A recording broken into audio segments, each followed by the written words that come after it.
ಗ್ರಾಮದ ಹಾಲು ಉತ್ಪಾದಕರ ಸಹಕಾರ ಸಂಘದ ಅಧ್ಯಕ್ಷರು ಮತ್ತು ಉಪಾಧ್ಯಕ್ಷ ಚುನಾವಣೆ ನಿಗದಿಯಾಗಿತ್ತು. ಹಿಂದೆ 3ನೇ ತಾರೀಕು 3ನೇ ತಿಂಗಳಲ್ಲಿ ಅಧ್ಯಕ್ಷ ಉಪಾಧ್ಯಕ್ಷ ಚುನಾವಣೆ ನಿಗದಿಯಾಗಿತ್ತು. ಅವತ್ತೂ ಕೂಡ JDS ಮತ್ತು BJP ಮೈತ್ರಿ ಸದಸ್ಯರು 6 ಜನರು ಕೂಡ ಚುನಾವಣೆಗೆ ಹಾಜರಾಗಿದ್ದು, ವಿರೋಧಿ ಪಕ್ಷದವರು ಕಾಂಗ್ರೆಸ್ ಮತ್ತು ರೈತ ಸಂಘದ ಸದಸ್ಯರುಗಳು ಗೆದ್ದಂಥ ಸದಸ್ಯರುಗಳು ಚುನಾವಣೆಗೆ ಭಾಗಿಯಾಗಿರಲಿಲ್ಲ. ಅವತ್ತು ಕೂಡ 30 ರಿಂದ 40 ಸಾವಿರ ರೂಪಾಯಿನ ಹಾಲು ಉತ್ಪಾದಕರ ಸಹಕಾರ ಸಂಘಕ್ಕೆ ನಷ್ಟ ಆಗುತ್ತೆ. ಇವತ್ತು ಕೂಡ ನಿಗದಿಯಾಗಿತ್ತು. ಇವತ್ತೂ ಕೂಡ JDS BJP ಸದಸ್ಯರು ಹಾಜರಾಗಿದ್ದು 6 ಜನ. ಇವತ್ತು ರೈತ ಸಂಘ ಮತ್ತು ಕಾಂಗ್ರೆಸ್ಸು ಪಕ್ಷದ ಸದಸ್ಯರುಗಳು ಹಾಜರಾಗಿಲ್ಲ. ಇವತ್ತು 30 ರಿಂದ 40 ಸಾವಿರ ಈ ಹಾಲು ಉತ್ಪಾದಕರ ಸಹಕಾರ ಒಟ್ಟು ಟೋಟಲಿ 2 ಚುನಾವಣಾ ದಿನಾಂಕದಿಂದ 70 ರಿಂದ 80 ಸಾವಿರ ನಷ್ಟ ಆಗೈತೆ. ಪಾಪ ರೈತರು ಹಗಲು ರಾತ್ರಿ ಎಂದೇ ಬಿಸಿಲು ಬೆಂಕಿ ಎಂದೇ ತಮ್ಮ ಮನೆಗೆ ಎಲ್ಲಿ ಒಂದು ಲೋಟ ಹಾಲು ಮಾಡಿಕೊಂಡ್ರೆ ಜಾಸ್ತಿ ದುಡ್ಡು ಕಮ್ಮಿ ಆಯ್ತದೆ ಅಂತೇಳಿ ಬೆವರು ಸುರಿದು ಕಷ್ಟಪಟ್ಟು ದುಡ್ದಂಥ ಹಣನ ರೈತ ಸಂಘ ಮತ್ತು ಕಾಂಗ್ರೆಸ್ ಸದಸ್ಯರುಗಳು ಹಾಳು ಮಾಡ್ತಾ ಇದ್ದಾರೆ ಮತ್ತು ದುರುಪಯೋಗ ಪಡಿಸ್ಕೊತಾವ್ರೆ. ಇದನ್ನ ದಯವಿಟ್ಟು ಸಿಂಧಘಟ್ಟ ಜನತೆ ಅರ್ಥಕೊಂಡು ಮುಂದೊಂದು ದಿನ ಕಾಂಗ್ರೆಸ್ಸು ಮತ್ತು ರೈತ ಸಂಘದ ಪಕ್ಷಕ್ಕೆ ಸರಿಯಾದ ಉತ್ತರ ಕೊಡಬೇಕು ಅಂತೇಳಿ ಈ ಮೂಲಕ ಕೇಳ್ಬೋದು.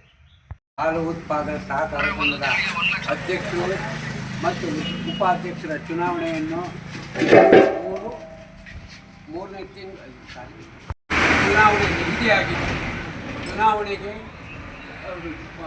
JDS ಮತ್ತು BJP ಮೈತ್ರಿಕೂಟದ ಅಭ್ಯರ್ಥಿಗಳು ಹಾಜರಿದ್ದು, ಕಾಂಗ್ರೆಸ್ ನಾವು ಸೋಲ್ತೀವಿ ಅನ್ನೋ ಹತಾಶೆಯಿಂದ ಅವತ್ತು ಕೂಡ ಹಾಜರಾಗಲಿಲ್ಲ.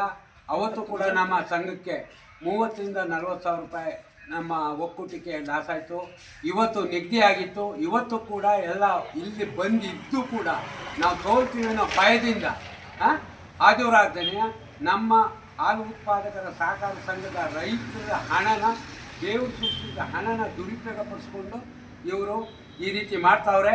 ಇನ್ನು ಮುಂದೆ ಈ ಸಿಂಧಘಟ್ಟದ ಹಾಲು ಉತ್ಪಾದಕರ ಸಹಕಾರ ಸಂಘದ ಸದಸ್ಯರುಗಳು ಅವರಿಗೆ ತಕ್ಕ ಉತ್ತರ ಕೊಡುವಂಥ ದಿನ ಮುಂದೆ ಬಂದೇ ಬರ್ತದೆ ಅಂತ ಹೇಳ್ತಾ, ಅವ್ರಿಗೆ ಈಗಲಾದರೂ ಇದ್ರ ಮುಖಾಂತರ ಹೇಳ್ತಾ ಇದ್ದೀನಿ, ನಿಮ್ಮ ಹತಾಶೆಯ ಬಿಟ್ಬಿಡಿ, ಬಂದು ನಮ್ಮ ಸಾರ್ವಜನಿಕರಿಗೆ ಅನುಕೂಲವಾಗಂಗೆ ನಿಮಗೆ ಮತ ಕೊಟ್ಟು ಚಲಾಯಿಸಿ ಸದಸ್ಯರು ಮಾಡಿದ್ದಾರೆ, ಅದನ್ನು ಉಳಿಸ್ಕೊಳ್ಳಿ, ದುರುಪಯೋಗ ಪಡಿಸ್ಕೋಬೇಡಿ. ಈಗಲೂ ನಿಮಗೆ ಕಾಲಾವಕಾಶ ಅದೇ.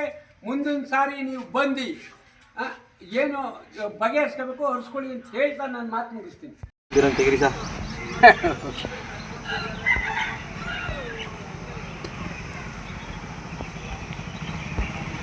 Chicken dry,